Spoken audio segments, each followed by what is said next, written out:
আসসালামু আলাইকুম, সবাই কেমন আছেন? আশা করি অনেক ভালো আছেন। আজকে দেখাবো বাটন স্টিচ মেশিনের আমাদের যে হুক শ্যাটেলের যে শেপটা আছে, শেপটা কিন্তু গজাগজি করে। যে দেখুন, গজাগজি করলে কিন্তু আমরা কখনো নিডল ভাঙা বন্ধ করতে পারবো না। তো মেশিন হচ্ছে ব্রাদার BE-438hs।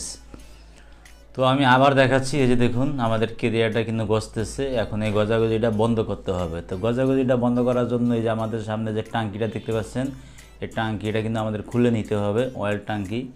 তো আমরা অলরেডি টাঙ্কিটা খুলে ফেলেছি।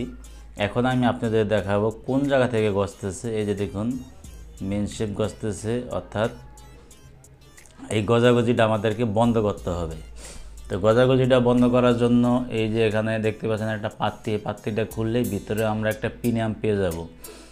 আর সম্ভবত এই যে দেখুন পিনিয়ামটা, এই পিনিয়ামের স্ক্রু যদি লুজ হয়ে যায় অথবা এই পিনিয়ামের যদি কোনো দাঁত ভেঙে যায় তাহলে কিন্তু এই গজাগজিটা করে। তো এই মেশিনের কি সমস্যাটা হয়েছে সেটা আমি এখনই আপনাদেরকে দেখাচ্ছি। ভিডিওটা মনোযোগ সহকারে দেখতে থাকুন।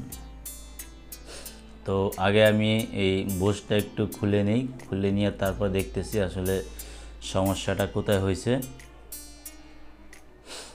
আর আমাদের চ্যানেলে যারা এখনও সাবস্ক্রাইব করেন নাই, চ্যানেলটি সাবস্ক্রাইব করবেন।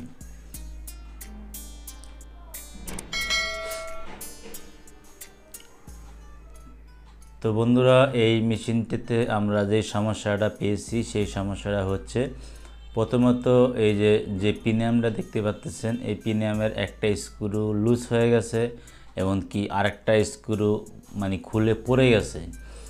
একটা স্ক্রু গ্রুপে থাকবে, একটা স্ক্রু গ্রুপের বাইরে থাকবে। হ্যাঁ, তো এখানে একটা স্ক্রু লুজ হয়ে গেছে, আরেকটা স্ক্রু খুলে পড়ে গেছে। এখন আমি এই স্ক্রুটা একদম মানে আমাদের যে শেপের যে গার্ড আছে গ্রুপে রাইখা টাইট দিয়ে দেবো। তারপর এখানে দুই পাশে দুইটা বুশ দেখতে পাচ্ছেন, এই দুই পাশে দুইটা বুশ চাপ দিয়েও কিন্তু আমরা টাইট দিয়ে দিব, যাতে সামনে পিছে গজাগজি না করে, এমনকি ডানে বামে গজাগজি না করে। যদি গজাগজি করে তাহলে কিন্তু আপনি বাটন মেশিনের নিডল ভাঙা কখনোই বন্ধ করতে পারবেন, এমনকি স্টিচ ছেড়ে দেবে।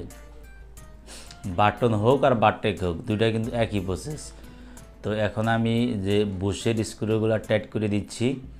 তো এভাবে আপনারা কিন্তু যদি সামনে পিছে গজাগজি করে তাহলে দুই দিক থেকে দুইটা বুশ চাপ দিয়ে তারপর টাইট করে দিবেন।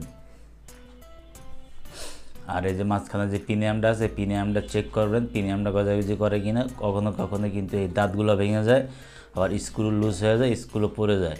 এগুলা যদি আপনারা খেয়াল করেন তাহলে কিন্তু এই গজাগজিগুলো বন্ধ করতে পারবেন।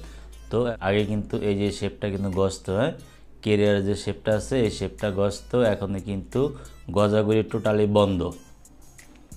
আর গজাগজি যদি বন্ধ করতে না পারেন তাহলে কিন্তু মনের মতো টাইমিংয়ে করতে পারবেন না। টাইমিং একবার লং হবে, একবার শর্ট হবে। আর গজাগজি থাকা অবস্থায় কিন্তু আপনার ববিনকে ঝনঝন করে শব্দ হবে, অর্থাৎ নিডল ভাঙা বন্ধ করতে পারবেন না। তাই আমাদের কিন্তু মেশিনের যে কোনো জায়গায় যদি গজাগজি করে, গজাগজির আগে আমাদেরকে বন্ধ করতে হবে। তো আমরা কিন্তু অলরেডি গজাগজি বন্ধ করতে পারছি। এবার আমরা মেশিনটা সেটিং করব। একদম আপনাদেরকে কিন্তু আমরা চালিয়ে দেখাবো, স্টিচিং করব। এখন আমরা যে পার্টসগুলো খুলছিলাম সেই পার্টসগুলো একটা একটা করে লাগিয়ে নিব। দেখুন, আমরা মেশিনটা কিন্তু চালাচ্ছি, আমাদের মেশিন কিন্তু ঠিক আছে, মেশিন কিন্তু ফ্রি আছে, মেশিনে কোনো সমস্যা নাই, মেশিন অলরেডি ফ্রি। এখন আমরা চলে যাব লাইনে। তা আমি লাইনে চলে আসলাম। পুরো ভিডিওটা যদি দেখাতে যায় ভিডিও অনেক বড় হয়ে যাবে, তা আমি মেন প্রসেসগুলো দেখানোর চেষ্টা করছি। তো দেখুন, এটা কিন্তু একটা ঝিনুক বাটন, আর ঝিনুক বাটনের ছিদ্র কিন্তু অনেক ছোট ছোট থাকে। তো যদি গজাগজি করে তাহলে কিন্তু আমাদের মেশিন ঠিক করা সম্ভব হবে না। তো আমাদের এই চ্যানেলে যদি এখনও সাবস্ক্রাইব করে না থাকে, সাবস্ক্রাইব করে সাথেই থাকবেন।